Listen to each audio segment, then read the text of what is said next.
কারো সাথে ভুল বোঝাবুঝি হলে কি করবেন? কারো সাথে ভুল বোঝাবুঝি হলে শুধু এই 5টি কথা মনে রাখবেন। বিশেষত শেষেরটা মনে রাখা অত্যন্ত গুরুত্বপূর্ণ। নাম্বার 1, তার সাথে খোলাখুলি কথা বলুন।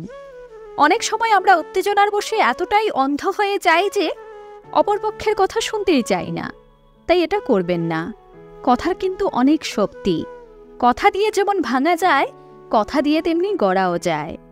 নাম্বার 2, আপনি আপনার দৃষ্টিকোণ থেকে ব্যাপারটাকে যেভাবে দেখছেন সেটা যেমন ঠিক, তেমনি অন্যের দৃষ্টিকোণটাও যে সম্পূর্ণ ভুল সেটাও কি কখনো হলফ করে বলা যায়? তাই অন্যের দিকটাও বিবেচনা করে দেখুন।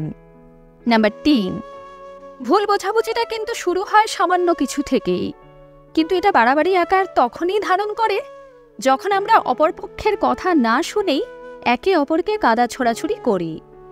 ঝড়ের পূর্বাভাস পাওয়া মাত্রই যেভাবে জেলেরা সমুদ্র ত্যাগ করে, ঠিক সেরকম ভুল বোঝাবুঝির একেবারে শুরুতে যদি একে অপরের সাথে ঠান্ডা মাথায় বসে আলোচনা করা যায়, তাহলে সেটা শুরুতেই কিন্তু মিটে যায়।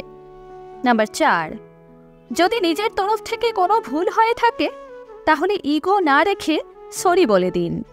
একটা কথা মনে রাখবেন, ইগো ধরে রেখে ক্ষতি ছাড়া কিছুই হয় না। তাছাড়া দুদিনের এই সংসারে সামান্য সামান্য কারণে কারো সাথে মন কষাকষি করে কি লাভ? নাম্বার 5, কারো সম্পর্কে যদি মনে ঘৃণা তৈরি হয় তখন কিন্তু নিজের মানসিক শান্তিটাও নষ্ট হয়ে যায়। জীবনের প্রতিটি পর্যায়ে আমাদের এমনিতেই অনেক চাপ সহ্য করতে হয়। সুতরাং এ সমস্ত ব্যাপারে জড়িয়ে নিজের অবশিষ্ট যে শান্তিটুকু রয়েছে সেটুকু নষ্ট করার কোনো মানে হয় না।